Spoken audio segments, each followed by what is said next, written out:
Mesdames, Messieurs, l'heure est grave. L'heure est très grave. Nous assistons à la plus grande manipulation politique au cours des élections législatives et locales de ce début de la Ve République.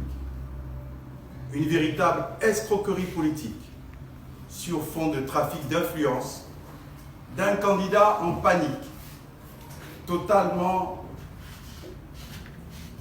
en panique totale, d'affronter une deuxième fois Franck Guéma, car ce dernier l'avait déjà battu aux législatives de 2018.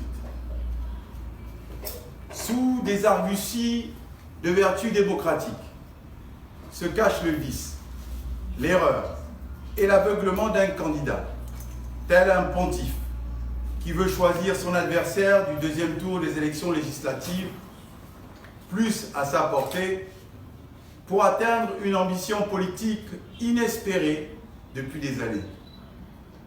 Hier, donneur de leçons de morale, aujourd'hui, il fait pire que ce qu'il décriait dans le passé, maintenant en position de pouvoir. En effet, comment comprendre qu'en 24 heures, le ministre de l'Intérieur, président de la Commission nationale de coordination des élections et du référendum, CNOSER, a pu annoncer des résultats électoraux contradictoires du siège unique du 2e arrondissement de la commune d'Akanda. C'est-à-dire que dans un premier temps, le dimanche 28 septembre 2025, donnant en tête Franck Guéma du CNCD avec 879 voix, soit 21,31%, et Jean-Gaspard Toutoumaï, Union nationale, avec 870 voix, 21,10%, donc qualifié pour le deuxième tour. Dans un second temps, hier, lundi 29 septembre 2025, donnant en tête Pascal Franck Dongzendong avec 1699 voix, soit 21,16%, et Jean-Gaspard Toutoumaï avec 1622 voix, soit 21,16%, et Franck Guéma avec 1596 voix, soit 20,82%.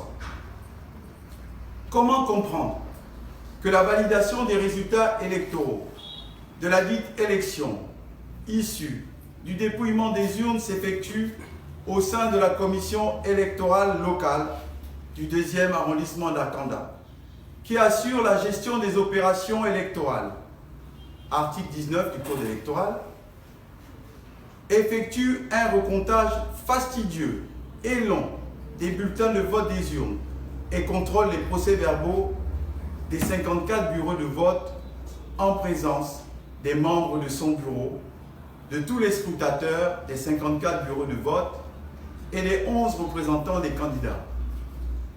Au cours de cette sorte de plénière électorale, le mode de prise de décision est le consensus ou, à défaut, le vote à bulletin secret ou à main levée.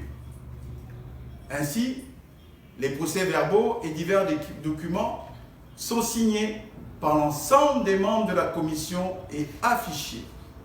Cependant, aujourd'hui, nous avons constaté, par huissier de justice, qu'après l'annonce des premiers résultats le dimanche 28 septembre 2025, et même ceux de lundi 29 septembre 2025, donc hier, les procès-verbaux de centralisation au siège de la commission d'arrondissement ne sont plus disponibles, ni à l'affichage, ni au secrétariat de la dite commission. Comment comprendre que les menaces d'un candidat à l'ambition et à la revanche dévorante envers un ministre de l'Intérieur, son supérieur hiérarchique dans l'administration publique, puissent permettre en moins de 24 heures l'inversion des résultats électoraux par le dit ministre du gouvernement, sans que le processus électoral cité plus haut ne se tienne dans les formes accoutumées. Cependant, les faits sont têtus, car au regard des procès-verbaux qui ont été affichés devant les 54 bureaux de vote du siège unique du 2e arrondissement de la commune d'Akanda, une analyse simple de seulement 6 procès-verbaux irréguliers font ressortir des irrégularités graves constatées dans les 10 procès-verbaux des bureaux de vote ci-après. CES d'Alkanda ou Angonjetom, bureau numéro 3. CES Louis Bigman, bureau numéro 4, 6, 8 et 15. CES Abombam, bureau numéro 7 et 9. S'agissant du bureau numéro 3, du centre du CES d'Akanda, Angonjetom, les mentions suivantes sont inexistantes sur le procès verbal, sanctionnant les opérations de vote bureau numéro 3. Absence du nombre d'électeurs inscrits. Absence du nombre de votants constatés par les émargements. Absence du nombre d'enveloppes trouvées dans l'urne. Absence du nombre de bulletins nuls. Absence de suffrage exprimé. Absence des mentions en annexe. Procuration, bulletin nul, autres bulletins contenus dans les parties vote et poubelle. S'agissant du bureau numéro 4, 6, 8 et 15, du centre du CES Louis Bigman, le procès verbal du bureau numéro 4 fait mention d'un nombre d'enveloppes trouvées dans l'urne, soit 162, supérieur au nombre de votants constatés par les émargements, soit 158, soit 4 enveloppes de plus, toutes choses incongrues. Mais encore, il y est mentionné que le bureau a ouvert à 7h30 et que le scrutin a été clos à 13h10, soit environ 5h40 de vote. Le procès verbal du bureau numéro 6 fait également mention d'un nombre d'enveloppes trouvées dans l'urne, 170, supérieur au nombre de votants constatés par les émargements, 167, soit 3 enveloppes dont la présence est non justifiée. Le procès verbal du numéro 8 ne mentionne pas le suffrage exprimé. Mieux, il fait état des suffrages obtenus par liste identique, soit 133 pour tous les candidats dont les pourcentages obtenus sont curieusement différents. Outre ces anomalies, l'on note l'absence des mentions en annexe sur ce même procès verbal. Procuration, bulletin nul, autres bulletins contenus dans les parties vote et poubelle. Le procès verbal du bureau numéro 15 n'est pas exempt des irrégularités constatées plus haut. Nous y notons que le nombre d'enveloppes trouvées dans l'urne est de 171, donc supérieur au nombre de votants constaté par les émargements, qui est de 167, soit 4 enveloppes de plus. De plus, ce procès verbal ne mentionne pas le suffrage exprimé. S'agissant des bureaux numéros 7 et 9 du centre du CES à Bombam, le procès verbal du bureau numéro 7 mentionne un suffrage exprimé de 153, alors que le total des suffrages obtenus par la liste donne 156, soit un écart de 3 voix. Toute chose qui fausse complètement la base des données, discréditant la fiabilité des résultats indiqués et celui du dit procès verbal. Concernant le procès verbal du bureau numéro 9, les mentions suivantes sont inexistantes. Le nombre de votants constatés par les émargements, le nombre d'enveloppes trouvées dans l'urne, le nombre de bulletins nuls, le suffrage exprimé, l'heure de la clôture du scrutin, les suffrages obtenus par liste, la mention du pourcentage du candidat indépendant Ndia Thierry, absence des mentions en annexe, procuration, bulletin nul, autres bulletins contenus dans les parties vote et poubelle. Nous notons enfin l'absence du candidat indépendant Bungu Mavungu de la liste du procès verbal. De l'examen fait des procès-verbaux incriminés, nous constatons définitivement que ces derniers violent allègrement les dispositions de la loi organique numéro 001 2025 du 19 janvier 2025 portant le code électoral en République gabonaise, notamment en son article 361, alinéa 1-7, qui dispose, je cite, « constitue notamment des causes d'annulation partielle ou totale des élections, la constatation dans l'urne d'un nombre de lots d'enveloppes accolés supérieur au nombre d'émargements. » Fin de citation.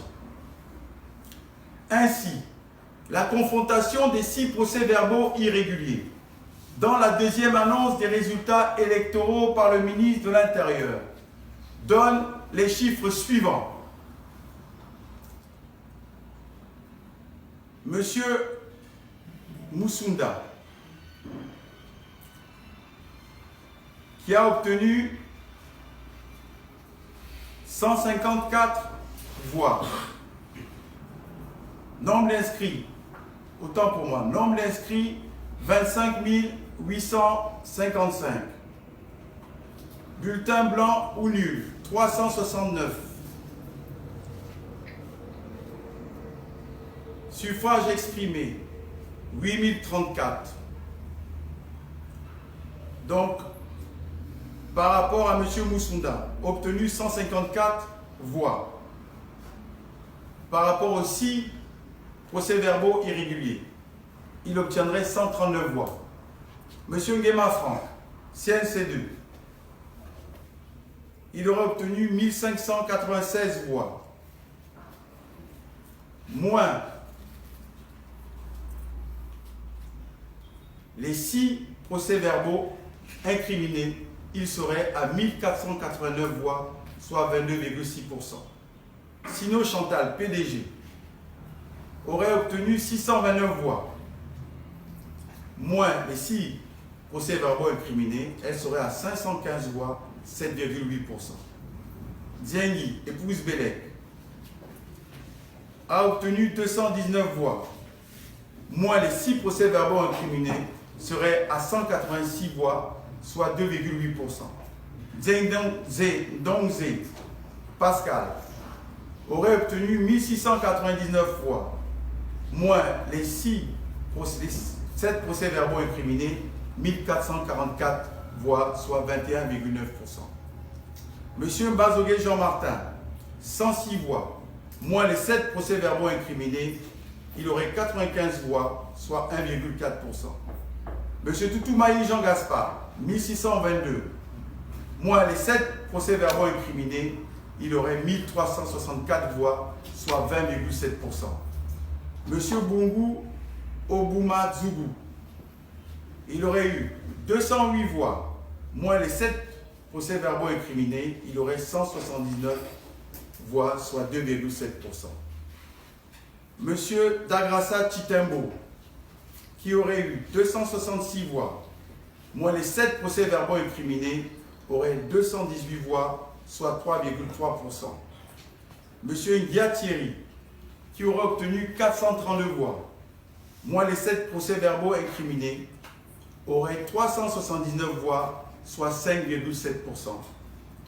Madame Koussou Albertine, qui aurait obtenu 734 voix, moins les 7 procès-verbaux incriminés, aurait 591 voix, soit 9%. Ce qui donnerait un total, comme on le disait tantôt, de suffrages de 7665, moins les 195 du procès verbal numéro 3 en Gondje Tom, 195 voix, moins 156 voix du PV numéro 7 CES Avarombam, moins 131 voix du PV numéro 9 CES Avarombam, moins 147 voix du PV numéro 4 du CES Bigman, moins 150 voix du PV numéro 6 du CES Bigman, moins 133 voix du PV numéro 8 du CES Bigman, moins 144 voix du PV numéro 15 du CES Bigman. Ce qui nous ferait un total de suffrages exprimés, 6599 voix, soit 100%. Ainsi, il ressort le classement des 3 premiers suivants. Premier, Guéma Franck, CNCD, 1489 voix, 22,60%. Deuxième, Dong Zhendong Pascal, 1444 voix, soit 21,90%. Troisième, Toutoumaï Jean Gaspard, 1364 voix, soit 20,70%. Par ailleurs, et il y a quelques heures, vous l'avez entendu, chers membres de la presse, le communiqué de l'autorité de contrôle des élections et du référendum, ACER, de ce jour, mardi 30 septembre 2024, après la deuxième publication des résultats électoraux du 2e arrondissement de la commune d'Akanda par le ministre de l'Intérieur, hier, lundi 29 septembre 2025, ce communiqué de l'ACER invite la CNOSER à la rectification de toute erreur matérielle ayant affecté les résultats annoncés par le ministre de l'Intérieur. Fort de cela, je demande au ministre de l'Intérieur, président de la CNOSER, d'annoncer à nouveau, dans les plus brefs délais, les résultats du siège unique du 2e arrondissement de la commune d'Akanda, en tenant compte des erreurs matérielles soulignées par le candidat Franck Guéma et la CER, ou bien de reprendre l'intégralité du scrutin sur le siège conformément à la loi organique numéro 001/2025 du 19 janvier 2025 portant code électoral en République gabonaise, notamment en son article 361, alinéa 1-7. Je vous remercie. Je dirais que chaque élection est une élection dans les élections. Chaque siège est un siège parmi les 145 sièges. Je pense qu'il faut traiter les sièges ou les problèmes, les dysfonctionnements au cas par cas. On ne va pas pénaliser des compatriotes qui, eux, ont réussi leurs élections, où le processus électoral s'est bien déroulé à cause de quelques brebis galeuses. Non, moi je ne suis pas pour la mort du pécheur. Il faut être un homme d'État. Et je pense que, ayant occupé des fonctions gouvernementales, ayant été député élu en 2018, où j'ai battu ce candidat qui fait beaucoup de bruit et qui s'agite, il ne faut pas qu'il l'oublie.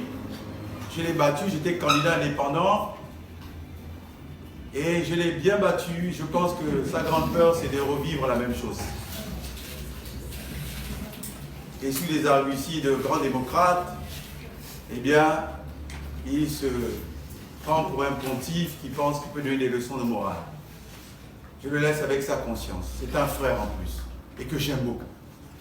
Alors, je voulais vous dire que par rapport à l'intervention de Mébinze, je pense qu'il faut raison garder, traiter au cas par cas les dysfonctionnements sur chaque siège. Parce que il ne faut pas jeter le bébé avec l'eau. Il ne faut pas jeter le bébé avec l'eau. Dans tous les pays du monde, il y a des problèmes lors des élections. Mais, s'agissant particulièrement du 2e arrondissement de la commune d'Akanda, siège unique, je vous ai énuméré simplement 6 bureaux de vote où les PV montrent bien les erreurs matérielles. Je ne parlerai pas de fraude, d'erreurs matérielles, de ces PV qui donnent droit à l'annulation partielle au total des élections, conformément à la loi, comme je le disais tantôt, numéro 001/2025 du 19 janvier 2025 portant code électoral en République gabonaise en son article 361 alinéa 1-7. Soit on corrige le tir, c'est-à-dire que le ministre de l'Intérieur refait une 3e annonce en donnant les résultats en tenant compte de ces erreurs matérielles sur les procès-verbaux qui donnent droit à une annulation de ces bureaux de vote. Soit, écoutez, moi je suis fair-play, hein. Je suis un homme de terrain, on repart au combat, on s'affronte une nouvelle fois et on verra qui est le meilleur encore. Et je pense que les urnes, cette fois-ci bien gérées, avec des procès-verbaux propres, complets, eh bien, vous verrez, la vérité sortira des urnes et non pas manipulée à des desseins inavoués ou bien non acceptés par les candidats qui pensent que leur heure est arrivée parce qu'ils sont au pouvoir. Monsieur le ministre, si rien de tout cela ne fait, qu'est-ce que vous comptez faire? Si rien de tout cela ne fait. Non, ce que nous allons faire, c'est que dans les heures qui suivent, nous allons saisir officiellement le président de la CNOSER. Il va recevoir, je pense que le courrier est en cours, il est déjà sur le trajet du bureau du ministre de l'Intérieur, qui est le président de la CNOSER, afin de lui dire tous ces, je dirais, ces desiderata qui nous tiennent à cœur. Parce que, vous savez, à Kanda, on se connaît tous. On sait qui est qui, on sait ce que chacun vaut.